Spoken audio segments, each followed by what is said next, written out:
Time for the mailbag edition of the basketball show, coming off wins for Auburn and Alabama. We'll get to your questions. That's Taylor Korn. I'm Jim Dunaway. We're down to 2 weeks, 4 games of the regular season, then Nashville, and then Selection Sunday. Still some good stuff out there. Let's react to the 2 wins first, real quickly.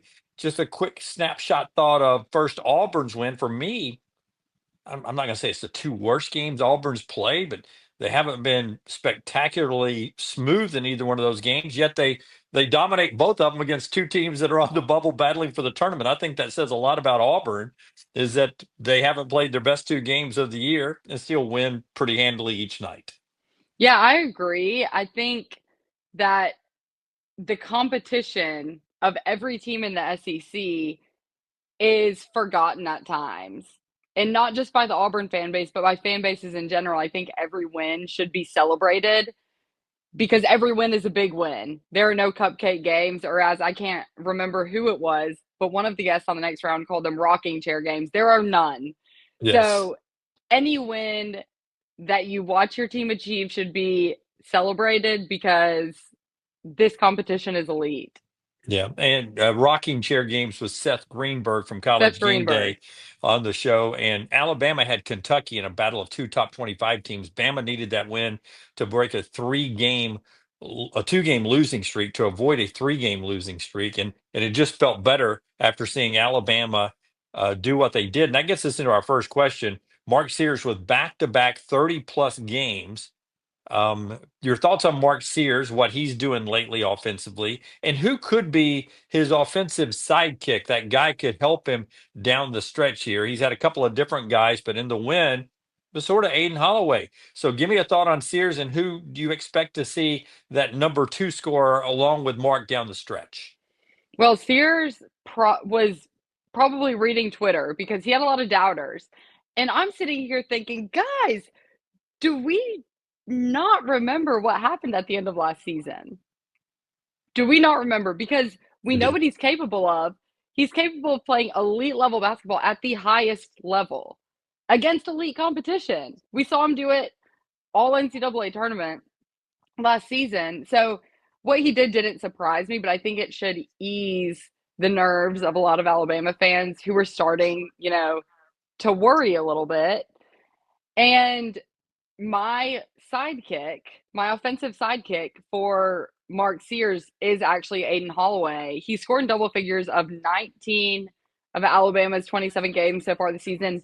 And this is something that stood out to me and I think is very important, especially when we're talking about this Alabama team, is the fact that he's only averaging 1 turnover a game. And in the grand scheme of things, when you look at some of Alabama's turnover numbers from games throughout the season, that's pretty good in comparison to what we've seen some of the other guys on this team record on the box score. He's number 3 in the SEC. His 3-point shooting percentage, he's shooting 41.9% from three, which is a big gap above Mark Sears, who ranks 15th in the conference. And I think something that shouldn't be undervalued is having that strong of offensive production coming off the bench, because bench points are valuable.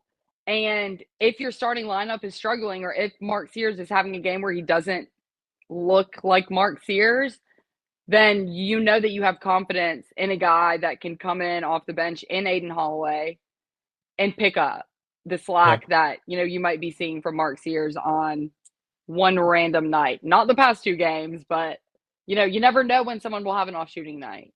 Yeah, and Nate made a great point. Um, last couple of games about Aden Holloway coming off the bench. Don't start Aden Holloway because he's the fastest guy on the team with the ball. And now you've got their starters who've got a few minutes on their tires. Here comes Holloway off the bench, and they substitute to their second best players, or you've got a tired bunch out there, and Holloway's speed is that much more effective. For Mark Sears, Alabama was down 20-9. 3-pointer, gets the steal, gets a bucket, and then draws an offensive foul. So his own little offensive and defensive spurt there got Alabama back in the game early. And then the one we talked about in the post game, right after a horrible turnover, where he tried to force an alley oop and left it way short. He stole the ball right back, got a 3-pointer, and then assisted on a 3-pointer on the next trip down. Couple of different big moments. One got Alabama going, and one sealed the deal. I love where Mark's head is right now. Watching him in the huddle, he and Nate working with each other, their relationship looks really strong. Since you went Aden Holloway, who I absolutely love, I'm going to go Grant Nelson because he has been off offensively the last 2 or 3 games. Foul trouble against Kentucky limited his minutes a little bit. But when Grant can get the outside shot going, just one or two, that allows him to drive past his defender and get to the rim. He can finish so strong there. I think Grant can be that guy like he was in the NCAA tournament. All these are from the mailbag. We appreciate you guys so much. The Mark question came from actually a guy named Aaron. We appreciate you so much, Aaron, for that question. Let's see who did this. Starting to feel like a national championship or bust problem. It was Weagle 1492. Is it starting to feel like Auburn needs to win the national championship to keep this from being a disappointing season? That's what Weagle in 1492 wants to know. No. In my opinion, no. I think it is realistic and fair to think about the potential of that happening because I do believe that this team is capable of winning a national championship, but we need to remember how hard it is to win the NCAA tournament. And the best team, Auburn's been ranked number one in the AP poll for the past 6 weeks, but the best team doesn't always win the tournament because matchups come into play. If you get a draw that isn't necessarily favorable for your style of play, or you have an early matchup that causes you trouble, you never know how that's gonna pan out, and you have to win a lot of games to even get to the national championship game. So I think that needs to be something that's taken into consideration. But from a fan perspective, fans have very short-term memory. If you end the season on a not so great note, for example, I'll use Auburn for example, since this is an Auburn based question. Auburn won the SEC tournament last season. Fans were on a high. We all know what happened in the first round of the NCAA tournament last year, and then it is total meltdown, which I get the frustration because that is a game that they should not have lost. But when you think about last season, all you're thinking about is the fact that they lost to Yale in the first round of the tournament. You're not thinking about what happened a week prior in them winning the SEC tournament. So I think the short-term memory is something that, I think it's unavoidable that that's how most teams are remembered. But I would like to hope that fans, no matter what happens in March, that fans will remember how historic this season has been, because it hasn't been just a historic season in terms of Auburn standards. It's been a historic season in terms of college basketball standards because of how elite the SEC is this season. So if they were to go, they were to get bounced in the first round, yeah, that would be extremely disappointing. That would be extremely disappointing. And I don't think that anyone's expecting that to happen, but I don't think the success of the season should be based solely on them winning a national championship or not. I don't think it should be that cut and dry. I think there are a lot of other factors that play into this. And I think that me personally, because it is well known that I am an Auburn fan. And I'm personally just trying to enjoy every game that this team plays because it is such a talented team. And I think that that's the mindset that people should try and have. I don't want to jump forward and think about how the season's going to end because this is such a fun season. And I don't want to look back, 3 years down the road and be like, oh, remember that 24-25 team that was so good that I didn't appreciate or enjoy at all throughout the season because I was just worried about what the end result was going to be. So yeah, I think that it would be disappointing in terms of what everyone knows that this team can achieve if they got bounced early, but I don't think if they don't win the national championship, it's just going to be, a disaster of a season. I rarely disagree with you, but I'm going to disagree with you a little bit here. Okay. I'm going to break it down to 2 tournaments. To me, when you're as good as Auburn is this year, and almost where Alabama is, but when you're Auburn this year, I'm going to break it down to two tournaments. They've definitely got to win the first tournament, and that's the first four games.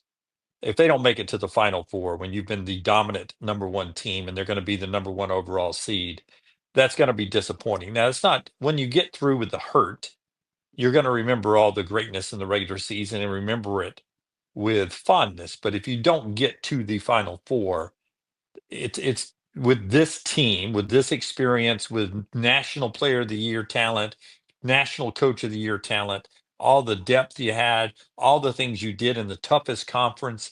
If you lose one of those first four games, it's going to be disappointing, and it will damper the way you remember the season. Now, Yeah, once you I get don't once disagree you with that. yeah, now once you get to the final four, to me that's like a new tournament. Now I've only been twice. I've been with Auburn and I've been with Alabama, and they lost both of the first games, and both of them were disappointing. But both schools, it was their first trip; they were happy to be there. Now you've done that, and now that you go back, you're going to be extremely disappointed when you lose either in the semifinals or finals. But at least you made the final four. Making the Yeah. final four is a big deal. So for this Auburn team, I'm going to say you'll remember the amazing regular season, and there'll be regular season SEC champs here in a few days. That'll always hang in the rafters. But for this team, this moment in time, they've got to at least get to the final four, or there's going to be something that will be left on this team, sort of a blank space at the end of it. I don't disagree with that at all. And I think where my mind is when I hear, insert accomplishment or bust, Yeah. that resonates just I don't know, I think the word "or bust" makes me think, the entire season. And there will be meltdown no matter what happens because fan bases are emotional and that's what makes them great. And I think making the Final Four is an accomplishment, but I also think that something that needs to be kept in mind is the fact that Auburn has never won a national championship, a NCAA tournament. So giving that high of expectations, yes, this is an elite team. Yes. But that or bust, and this may just be the way that I'm perceiving the word bust, but I think that that might be, I don't know. And this also might just be me not wanting, this might be me playing a mental game with myself, to be completely honest. Those are the But best kind when you don't even know you're playing them with yourself. I think, That's just, I think I am. As I'm yeah, talking about this right now, I'm like, I'm trying to play some sort yeah, of mental game with myself. But I mean, yes, I think disappointing and bust are two different things to me. And I think if they were, like you said, to lose early, yes, it would be disappointing because we know this team can accomplish more than that. But then again, you have to think about, like I said, matchups. There's a team that can have an insane shooting night, and there's a team that can go ice cold. And you never know when it's going to happen or where it's going to happen or at what point in the season it's going to happen. So there's just so much unknown in the game of basketball, for one thing, and then in this tournament.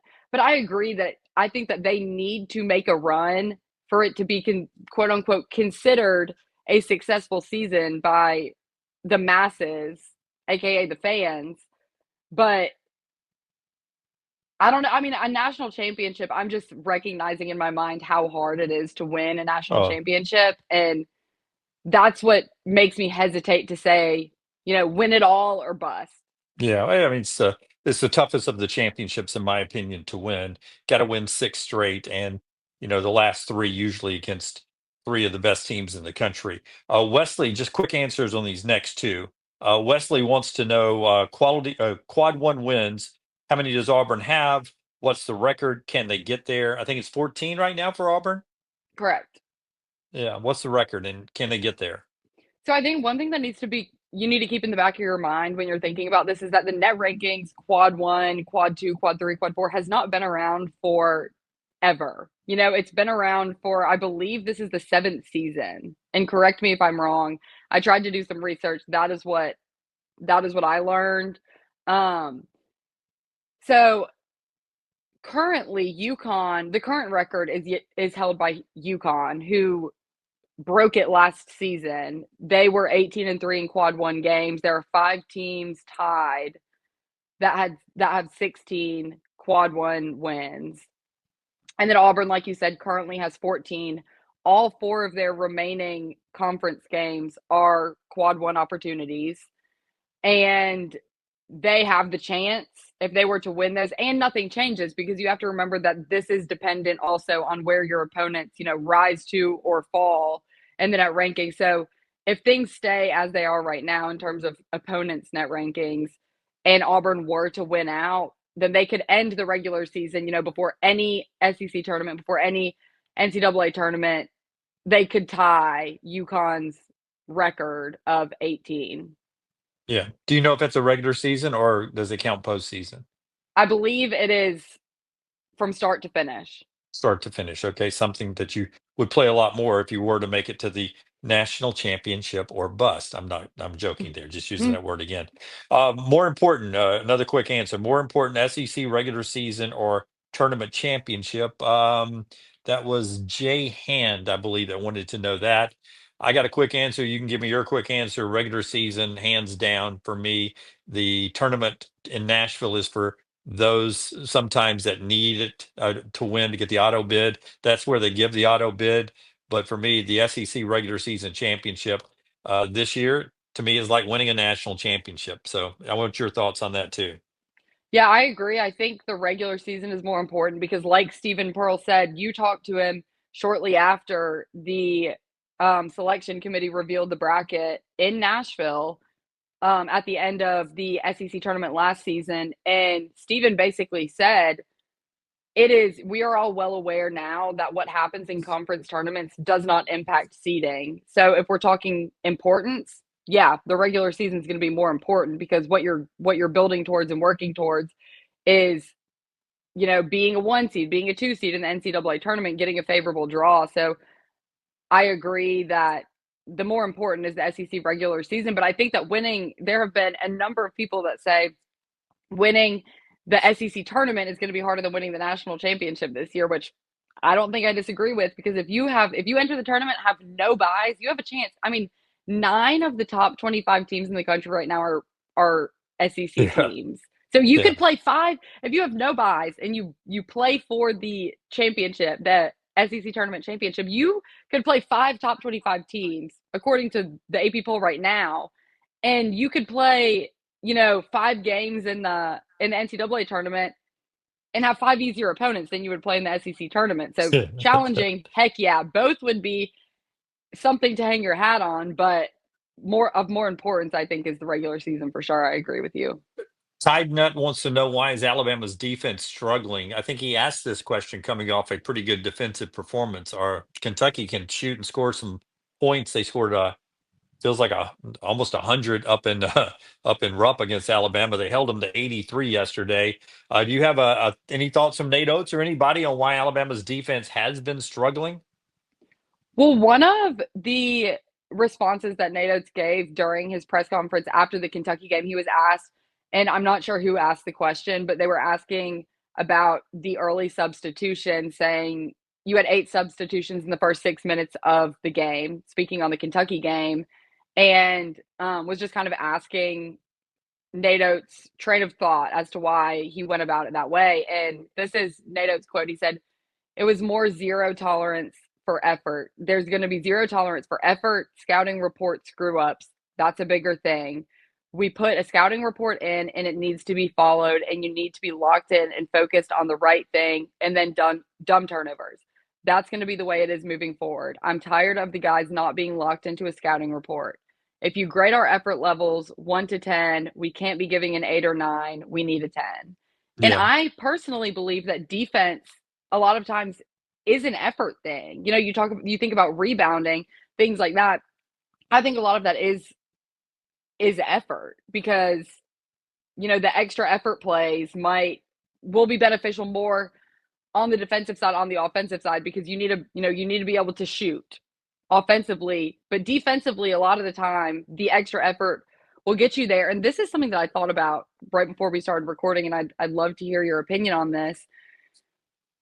Nate Oates has been known to be an offensive. I mean, I don't know how many 100+ point games they've scored since he's gotten to Tuscaloosa, but I am pretty sure that it leads all of Division I basketball. They're electric offensively, and they always have been. And I'm wondering if the guys on these teams are so focused about the offensive side of the court that that is having a little bit of impact on them defensively, because during the broadcast, I know you were at the game in person, so I'm not sure if you heard this or not, but during the broadcast, they were talking about the fact that 30, this was at some point in the second half, 30 of Alabama's points had been scored within the first 10 seconds of the shot clock. So Right. they are quick in transition and they are quick to score. So these two things might be completely unrelated. There might be no parallel to draw between them, but that's just something that I thought about is they're scoring so early in the shot clock. I mean, your mind, you Yeah. know, is it Or you're missing early in the shot clock. Either way, right? it's another quick possession for the other team. That's what Alabama fans always say when we do metrics when it comes to that. But Nate Oates, who is, you're 100% right, known for his offense, but he has the hard hat award for effort, and he defense drives him crazy when it's not good. It drove him crazy all last year. They lost, all those games in the regular season, and then he got to the NCAA tournament and they played better defense, good enough to get them to the Final Four. And I still feel like this team will come around good enough defensively. It hit a rock bottom, I believe, at Missouri coming off that Auburn game, was much better against Kentucky. It'll have to be good against Mississippi State on Tuesday, and then great in the other three games. But Tide Nut, if we knew why, we'd call Nate Oates up. We Yeah. get that question every week. Two more to go here. Jungle atmosphere. It was Chris that I've seen a couple of posts about the atmosphere at the Jungle last two games being a little less than what it normally is. Taylor, you've been to both of them. What do you think about the atmosphere last two games at the Jungle? I think the atmosphere has been great. I think what a lot of people are talking about, because I've seen, I'm assuming some of the same things that Chris is talking about here. And there has never been as much attention on Auburn basketball for an extended period of time as there has been for the past 6 weeks, ever. And Auburn, since Bruce Pearl has gotten there, especially over the past couple of seasons, Auburn has been known to have a great home court advantage. And I still think that's exactly what it is. But I think the expectations right now for both the team and the atmosphere are so high that you can't sustain that. You can't expect the team to come out and play their best game every game. You can't expect the atmosphere to be the best atmosphere that you have ever witnessed with your own two eyes every single game. Like, you're not going to keep topping your own performances. So I think it's been good. I think that the the fans in Neville Arena are probably also slipping into some of what I've seen on social media and mentioned earlier in terms of the expectations for this team are to blow every team out. Every team that walks in the doors, we're blowing them out. It needs to be electric. We need to be scoring, 90 plus points, Yep. and there needs to be no concern at all at any point in the game. Free cars, gooey fries. We want them all. Right. Everything. Yes. Right. And that's not realistic. That's not realistic Yeah. for anyone. And I don't know if that's why people, if that's kind of, the same thing that people are thinking about the atmosphere. I think it's been good. I think that in crucial moments, whether Auburn needs to make a stop or hit a shot, I think the atmosphere has been incredible. But I think more people are paying attention to it now. Yeah. And you go ahead. No, no, no. You finish up. I interrupted you. I apologize. No, I think that more people are paying attention to it now. More eyeballs are on it, and it's people are expecting the best every time they flip the TV on. Yeah, I agree. And I will say this in Tuscaloosa, coming off of the Auburn atmosphere, which was unbelievable for the Auburn Alabama 1-2 matchup. It was really good for the Kentucky game, filled to the rim again, like you would expect. And the crowd was really into it. I never know if it resonates on television, depending on the broadcast, but it was electric in there. And get two home games this week with Mississippi State and Ole Miss. Then some road games, and Alabama's got their home finales with Florida, and then, of course, Auburn's home finales with Alabama, and atmosphere will not be a problem there. That gets us to our final question. And this one comes from Tony. He wants us to rank the final four opponents in difficulty for both Alabama and Auburn. And we'll do Alabama first and then Auburn. So give me, of the four games remaining, the easiest, which there's no such thing in either one of these. I'll just say it up front. So the least difficult, but even that sounds like I'm saying easy. Fourth most difficult, third most difficult, second most difficult, most difficult. Go with Alabama first, Taylor. I think Mississippi State is the least difficult. And then at Tennessee, because as we've talked about a number of times, Alabama has looked to play better on the road, which is a mystery to Nate Oates also, because y'all asked him about it. And then I think Florida at home, and then their most challenging remaining game, in my opinion, will be at Auburn. Okay, for me, I go Mississippi State.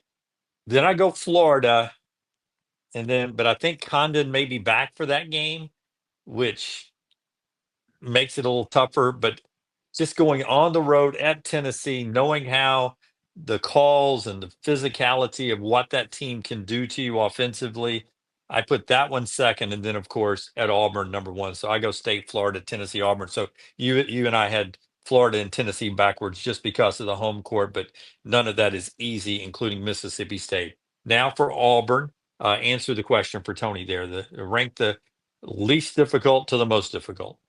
I don't like my own rankings. I'm just going to go ahead and say that. Like, I don't know how I would change it. I hate them, Yeah, actually.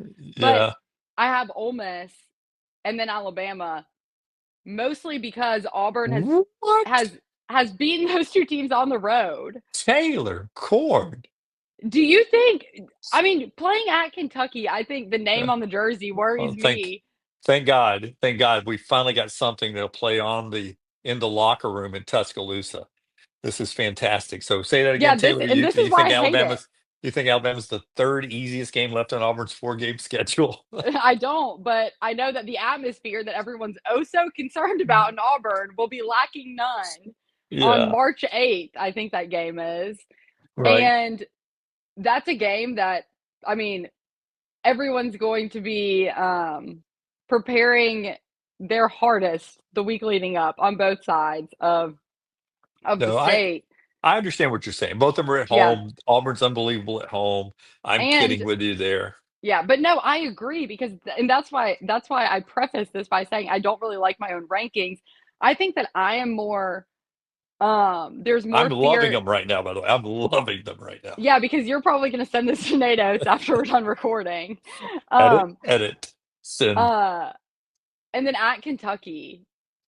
And the only reason that I have them more challenging than Alabama is I think this is a personal problem is the name. It's a name brand. Kentucky is a Yeah. blue blood school, and I don't know how many times I should have looked this up before we record. I don't know how many times Auburn has gone on the road and won there, but not many. This team's different, so if this is the team that goes on the road and wins at Kentucky, then it would not surprise me. And then at Texas A&M, I think is going to be the most challenging. But again, I will reiterate that I don't really like my own rankings, but I would if I could, I would put Ole Miss as the least challenging, and then all of the three on on the same Yeah. tier You as can't, the most no, no, challenging. no. You can't do that. Yeah, So here's I mine. want to though. Here's mine. Okay. I take your number two and I put it four at Kentucky, Rupp Arena. Bama won there earlier this year. I think that's the least most difficult game that Auburn has. Really? Yeah, I do. I do. They're unless Lamar Butler comes back, they are shorthanded. They have a couple of Kentucky high school players that are less than there. Despite me getting a little confused on the score yesterday, Alabama was comfortably in the lead at halftime and in the second half. So Can I I think Kentucky is I know it's Rupp Arena, I know it's Kentucky. That's going to be four. can I ask you a question? Yes. If Lamont Butler and Jackson Robinson are back for that game, would that change where they Oh rank? yeah, yeah, yeah. But Jackson, I don't know if it would change where it's ranked. But Jackson, I don't think Jackson's coming back. Lamont could. Um, I have Ole Miss next, and I know it's a home game. I just think defensively, where Auburn's been the last 2 games at home, I think Ole Miss can present some difficulty, and they've got a couple of players who could, if they can keep the offense from running through Janai, could cause some problems. And there's that Chris Beard, defensive scheme. They're desperate for some good quality wins. Then I go on the road at Texas A&M. That's a tough game. That's like going on the road to Tennessee. And then I'm going to put Alabama there just because of Alabama's ability to score on a given night. And if anything that can beat you is an offense that can score a lot of points. Now, do I think that Alabama can go in and win it at Auburn? I don't. But I think that if the shots are falling, it can Right. become a really interesting contest coming back from losing at home to that. So I went jumbled on you: Kentucky, Ole Miss, Yeah. Texas A&M, and Alabama. But we said none of them are easy, right? Anybody can No. lose any of these, all of Right. these, or win them all. So it's good. All good. All right, fun. That was a fun question. Thank you, Tony, for that one. And that And is a the hard basket. question. Oh That's a yeah, yeah, challenging yeah. question. It is. It is. That's the basketball show, and enjoy your Monday. We'll have two live shows this week, Tuesday and Wednesday. The way the schedule should have been all week, Finally. all season. It's the way it should have Finally. been all season. We'll be a live post game from Tuscaloosa on Tuesday for Mississippi State and Alabama. By the way, 29th in the Ken Palm. Mississippi State, Alabama is 6th. Then Ole Miss 22nd in the Ken Palm today. Auburn drops to 2 in the Ken Palm. And Alabama actually drops one spot on the one line. They're now the 3rd overall seed, and Duke's the 2 overall seed. And Duke's 1 in the Ken Palm, playing nobody, but Yeah. it's Ken Palm's ranking, not Jim Dunn's ranking. And the Jim Dunn, I'd still have Auburn at number 1. All right, little T, enjoy your weekend, and I'll see you at work. That's it for the basketball show. See y'all.